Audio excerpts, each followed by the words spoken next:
Hello বন্ধুরা। তো আগের এপিসোডে আমরা দেখেছিলাম যে মাস্টার সিতুনান গভীর ঘুমে চলে গিয়েছিলেন। ওয়াংলিং তাকে জাগানোর জন্য নিজের কাল্টিভেশন বাড়ানোর পুরো চেষ্টা করছিল। ঠিক তখনই হঠাৎ তার দেখা হয়ে যায় নীল চামড়ার এক লোকের সাথে, যার নাম ডাই। ডাই যা বলছিল তার অনেক কিছুই ওয়াংলিং ঠিকমতো বুঝতে পারছিল না। কিন্তু ডাই তাকে একটা ড্র্যাগনের মূর্তির কাছে নিয়ে যায়, যেখানে প্রচুর স্পিরিচুয়াল এনার্জি ছিল। ওয়াংলিং সেখানে বসে নিজের সিক্রেট টেকনিক মাস্টার করার আগেই হঠাৎ এক ডেমন সেখানে আক্রমণ করে। আসলে সেই ডেমন ডাইয়ের মাস্টারকে ধরে নিয়ে এসেছিল। এরপর যখন ওয়াংলিংয়ের দেখা হয় ডাইয়ের মাস্টারের সাথে, তখন তিনি ওয়াংলিংকে অনুরোধ করে বলেন, প্লিজ তুমি আমার কফিন সেক্টে গিয়ে আমার ভাইকে আমার পরিস্থিতির কথা জানিয়ে দাও, তাহলে তারা আমাকে বাঁচাতে পারবে। আর এতে তোমারও লাভ হবে, কারণ আমাদের কফিন সেক্টে কোল্ড এসেন্স এনার্জি খুব বেশি আছে, আর আমরা জানি তোমার এটা দরকার। এটা শুনে ওয়াংলিং একটু চিন্তায় পড়ে যায়। এবার নতুন এপিসোড শুরু হয় ঠিক সেখান থেকেই। মাস্টার ওয়েই তার সামনে একটা পোর্টাল খুলে দেয় এবং বলে, দ্রুত এই পোর্টালের ভেতর দিয়ে চলে যাও, আমার হাতে বেশি সময় নেই। ওয়াংলিং আর ডাই সঙ্গে সঙ্গেই পোর্টালের ভেতর ঢুকে যায়। এরপর সিন চলে আসে ব্লাড কফিন সেক্টে। সেখানে দেখা যায় অনেক ডিসাইপল টেলিপোর্ট হয়ে আসছে, কারণ শীঘ্রই সেখানে একটা পরীক্ষা শুরু হতে চলেছে। ওয়াংলিং আর ডাইও টেলিপোর্ট হয়ে সেখানে পৌঁছে যায়। পৌঁছেই ওয়াংলিং বলে, আমার নাম ওয়াংলিং, আমি তোমাদের পূর্বপুরুষের খবর নিয়ে এসেছি। এটা শুনে ব্লাড কফিন সেক্টর সবাই বেশ অবাক হয়ে যায়। কিছুক্ষণ পর ওয়াংলিংয়ের দেখা হয় মিস্টার নাইটের সাথে, যিনি মাস্টার ওয়েইয়ের ছোট ভাই। ওয়াংলিং তাকে সব ঘটনা জানায়। সব শুনে মিস্টার নাইট খুশি হয়ে যায় এবং ওয়াংলিংকে ধন্যবাদ দেয়। তারপর সে বলে, তুমি চাইলে আমাদের ব্লাড কফিন সেক্টে যোগ দিতে পারো। এমন সুযোগ হাতছাড়া করতে চায় না ওয়াংলিং, তাই সে প্রস্তাবটা মেনে নেয়। অন্যদিকে মিস্টার নাইট বলে যে ডাই তার ভাইয়ের খুব কাছের ছিল, তাই সে ডাইকে নিজের পার্সোনাল ডিসাইপল বানাতে চায়। এরপর তারা দুজনেই টোকেন নিয়ে কাল্টিভেশন রুমের দিকে চলে যায়। যেতে যেতে ওয়াংলিং মনে মনে ভাবে, অদ্ভুত ব্যাপার, আমি যখন বললাম যে তার ভাই বড় বিপদে আছে, তখনও তার মুখে কোনো চিন্তার ছাপ দেখলাম না। মনে হচ্ছে মাস্টার ওয়েই ভুল মানুষের ওপর ভরসা করেছে। তবে এসব নিয়ে বেশি না ভেবে ওয়াংলিং নিজের কাজে মন দেয়। এরপর এক এল্ডার তাকে একটা বিশেষ রুমে নিয়ে যায়, যেখানে কাল্টিভেশন করার জন্য দারুণ পরিবেশ। জায়গাটার এনার্জি অনুভব করে ওয়াংলিং মনে মনে বলে, মাস্টার ওয়েই ঠিকই বলেছিল, এখানে কোল্ড এসেন্স এনার্জি সত্যিই অনেক বেশি। এখানে আমি সহজেই আমার সিক্রেট টেকনিক প্র্যাকটিস করতে পারবো। এই ভেবে সে সেখানেই কাল্টিভেশন শুরু করে। অন্যদিকে সিন আবার চলে আসে মিস্টার নাইটের দিকে। দেখা যায় সে তার একটা পাপেটকে সামান করেছে। পাপেটটা হেসে বলে, দারুণ, আমরা ওয়েইয়ের সব তথ্য পেয়ে গেছি। তোমার ভাইটা সত্যিই বকা, সে জানেই না কার কাছে সাহায্য চাইতে হয়। তোমার কাছেই সাহায্য চেয়ে সে নিজেই নিজের ফাঁদে পড়েছে। এরপর পাপেটটা বলে, এখন যখন আমরা ওয়েইয়ের লোকেশন জানি, তাহলে কেন সেখানে গিয়ে তার আত্মা শোষণ করে নাও না? এটা শুনে মিস্টার নাইট উত্তর দিতে যায়। রাক্ষসটা তখন ঠান্ডা গলায় বলল, শোনো রাক্ষসা, তুমি আমার পাপেট। এখনো পর্যন্ত তুমি আমার শরীরের ওপর পুরো কন্ট্রোল নিতে পারোনি, তাই আমাকে হুকুম দেওয়া বন্ধ করো। এটা শুনে রাক্ষসা একটু ব্যঙ্গ করে হাসল আর বলল, তোমার আর তোমার ভাইয়ের তো আমাদের মতো পাপেট পেয়েছ, আমার আর আমুনের মতো। তোমাদের তো বরং গর্ব করা উচিত। আমরা না থাকলে এখানে তোমাদের কোনোই অস্তিত্ব থাকতো না। আসলে বন্ধুরা, হয়তো এখানে একটু কনফিউশন হচ্ছে, তাই আগে ব্লাড কফিন ইনসেক্ট সম্পর্কে কিছু বিষয় পরিষ্কার করে দিই। এই সেক্টের প্রত্যেক সদস্যের কাছেই একটা করে পাপেট থাকে।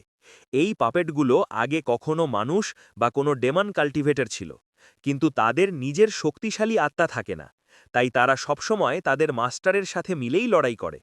মানে, যে যোদ্ধার পাপেট যত শক্তিশালী, সে নিজেও ততটাই শক্তিশালী। কিন্তু এখানে একটা বড় টুইস্ট আছে। যদি কোনো পাপেট তার মাস্টারের চেয়েও বেশি শক্তিশালী হয়ে যায়, তাহলে সে উল্টো তার মাস্টারের আত্মাই শোষণ করে নিতে পারে। সত্যি বলতে ব্লাড কাফিন ইনসেক্ট খুবই অদ্ভুত একটা সেক্ট। সামনে এর থেকেও অনেক অদ্ভুত জিনিস দেখা যাবে। এই সব বলার পর রাক্ষসার নিচে অচেতন অবস্থায় পড়ে থাকা আডাইয়ের দিকে তাকিয়ে বলল, এই পাপেটটার শরীরও কিন্তু বেশ বিশেষ। কি বলেন মিস্টার নাইট? এটাকেও নিজের করে নেবেন? আপনার কাজে লাগবে। এরপর সে ওয়াংলিংয়ের কথা তুলে বলল, আমাদের ওয়াংলিংকেও পথ থেকে সরিয়ে দিতে হবে। ভবিষ্যতে সে আমাদের জন্য বড় বিপদ হতে পারে। এটা শুনে মিস্টার নাইট শান্তভাবে বললেন, এখন ওকে নিয়ে ভাবার দরকার নেই। কয়েক দিনের মধ্যেই কাল্টিভেশন অ্যালায়েন্সের একটা প্রতিযোগিতা শুরু হবে। সেখানে আমরা ওয়াংলিংকে ব্যবহার করব। পরে তাকে মেরে ফেলা খুব কঠিন কিছু হবে না। এদিকে তারা কথা বলছে, ঠিক তখনই হঠাৎ কাল্টিভেশন অ্যালায়েন্স সক্রিয় হয়ে যায়। টাওয়ার অফ হেভেন থেকে বিশাল শক্তি আকাশের দিকে উঠতে থাকে। দূর থেকেও সব সেক্টরের লোকেরা এটা দেখতে পাচ্ছিল। এর মানে সব সেক্টর মাস্টারদের এক জায়গায় জড়ো হতে হবে আসন্ন পরীক্ষার ব্যাপারে আলোচনা করার জন্য। এদিকে দৃশ্য বদলে আসে ওয়াংলিংয়ের কাছে। সে তখনও নিজের ঘরে বসে কাল্টিভেশন করছিল। হঠাৎ সে অনুভব করল চারপাশে প্রচুর এনার্জির স্তর রয়েছে। কেন এমন হচ্ছে সে বুঝতে পারছিল না। তাই সে নিজের শক্তি দিয়ে চারপাশ স্ক্যান করতে শুরু করল। তখন সে জানতে পারল মাটির নিচে এক বিশাল শক্তিশালী ইউয়ানিং মাস্টারকে বন্দী করে রাখা হয়েছে। তার মৃতদেহ থেকেই পুরো ব্লাড কাফিন সেক্ট শক্তি পাচ্ছে। এটা দেখে ওয়াংলিং খুবই অবাক হয়ে গেল, কারণ এই সেক্ট সত্যিই ভীষণ অদ্ভুত। ওই বন্দী যোদ্ধাও তখন ওয়াংলিংয়ের কাছে সাহায্য চাইছিল।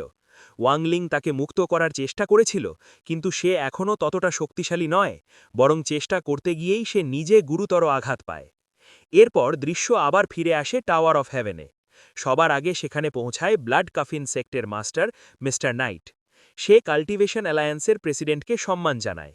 প্রেসিডেন্টও তাকে সম্মান দিয়ে বললেন, এত ফর্মাল হওয়ার দরকার নেই, অনেক বছর পর দেখা হচ্ছে, তুমি তো আগের চেয়েও অনেক বেশি শক্তিশালী হয়ে গেছ। ওদের কথা চলছিল, এমন সময় একে একে বাকি সেক্টর মাস্টাররাও সেখানে এসে পৌঁছায়। সেখানে দাও সেক্টর মাস্টারকেও দেখা যায়।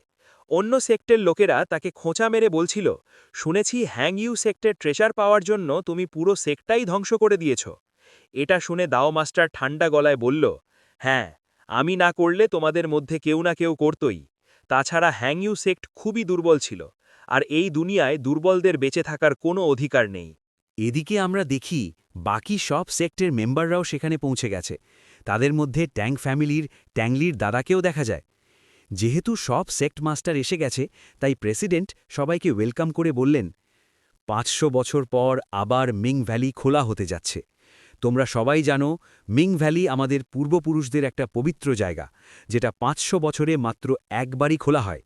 সেখানে যে ট্রেজারগুলো আছে, যদি তোমরা সেগুলো পাও তাহলে নিজের সেক্টে নিয়ে যেতে পারবে। এটা শুনে সব সেক্ট মাস্টারই খুব খুশি হয়ে গেল। কিন্তু তখন প্রেসিডেন্ট আরেকটা গুরুত্বপূর্ণ কথা বললেন, যেহেতু কাল্টিভেশন অ্যালায়েন্স সব নিয়ম ঠিক করবে, তাই আগে থেকেই জানিয়ে দিচ্ছি, মিং ভ্যালিতে মাত্র ৩টে সেক্ট ঢুকতে পারবে। আমরা শুধু ৩টে টোকেন দেব, যাতে অযথা ঝামেলা আর লড়াই কম হয়। এখন ঠিক করতে হবে সেই ৩টে সেক্ট কোনগুলো হবে, তার জন্য একটা কম্পিটিশন হবে। তিনি যখন এগুলো বলছিলেন, হঠাৎ সেখানে থাকা সব মাস্টারদের শরীরে একটা চাপ পড়তে শুরু করল। আকাশের আবহাওয়াও হঠাৎ বদলে গেল। প্রেসিডেন্ট বুঝে গেলেন কাল্টিভেশন অ্যালায়েন্স থেকে কোনো মেসেঞ্জার এসেছে। তিনি এগিয়ে গিয়ে তাকে স্বাগত জানালেন। দেখা গেল একজন খুব শক্তিশালী ট্রোল মাস্টার একটা মেসেজ নিয়ে এসেছে। সে বলল, আমি কাল্টিভেশন অ্যালায়েন্স থেকে এসেছি, তোমাদের জন্য একটা স্পেশাল মেসেজ আছে। ৩ মাস পর মিং ভ্যালি খুলবে। সেখানে যদি ব্যাটল গ্রাউন্ডে তোমাদের কারো হাতে কোনো বিশেষ বিড আসে, তাহলে সেটা আমাকে এনে দিতে হবে। এর বদলে তোমরা বড় পুরস্কার পাবে। কিন্তু যদি কেউ সেই বিড নিজের কাছে রাখার চেষ্টা করে বা গদ্দারি করে, তাহলে আমি সবাইকে মেরে ফেলব। ট্রোল মাস্টারটা খুবই শক্তিশালী, তাই কেউই তার কথার বিরুদ্ধে কিছু বলল না। মেসেজ দিয়ে সে বলল, আমি ভালো খবরের অপেক্ষায় থাকব। তারপর সেখান থেকে চলে গেল। তার চলে যাওয়ার পর প্রেসিডেন্ট নিজের কাছে থাকা 7টা টোকেন বের করে প্রতিটা সেক্টকে একটা করে দিলেন। তিনি বললেন, তোমাদের সেক্টের ডিসাইপলদের মধ্যে একটা কম্পিটিশন হবে। সেখানে তোমরা একে অপরের টোকেন ছিনিয়ে নষ্ট করবে। যখন 7টার মধ্যে 4টে টোকেন ধ্বংস হয়ে যাবে, তখন বাকি 3টে সেক্টই মিং ভ্যালিতে ঢোকার সুযোগ পাবে। আরেকটা নিয়মও আছে, ন্যাসেন্ট সোল লেভেলের যোদ্ধাদের আনা যাবে না। শুধু ফাউন্ডেশন লেভেল বা ফাউন্ডেশন এস্টাবলিশমেন্ট লেভেলের যোদ্ধারাই অংশ নিতে পারবে। সব নিয়ম বলে প্রেসিডেন্ট চলে গেলেন।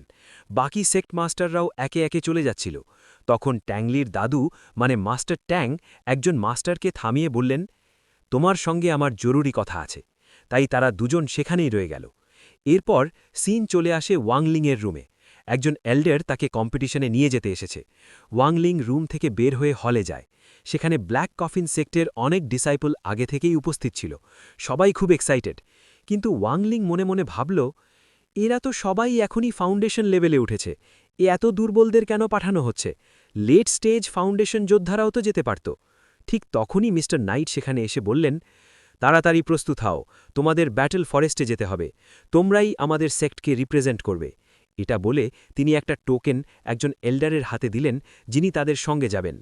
এরপর মিস্টার নাইট একটা জেড স্লিপ বের করে বললেন, এখানে থাকা সব ডিসাইপেলের জেড স্লিপ আমাদের কাছে আছে, শুধু একজন ছাড়া। আসলে তিনি ওয়াংলিংয়ের কথাই বলছিলেন। আর তোমাদের বলে রাখি, এই জেড স্লিপ কি? জেড স্লিপ আসলে একটা সিলের মতো। এতে একজন মানুষের আত্মার ছোট্ট একটা অংশ বন্দী থাকে। যার কাছে এই স্লিপ থাকবে সে সহজেই ওই মানুষটাকে নিয়ন্ত্রণ করতে পারবে। সে চাইলে বিরোধিতাও করতে পারবে না। কারণ যদি মিস্টার নাইট জেড স্লিপটা ভেঙে দেন, তাহলে সেই মানুষটা সঙ্গে সঙ্গে মারা যাবে। এই জেড স্লিপ বানানোই হয় যাতে কোনো ডিসাইপল তাদের সেক্টের সঙ্গে গোদ্দারি না করে।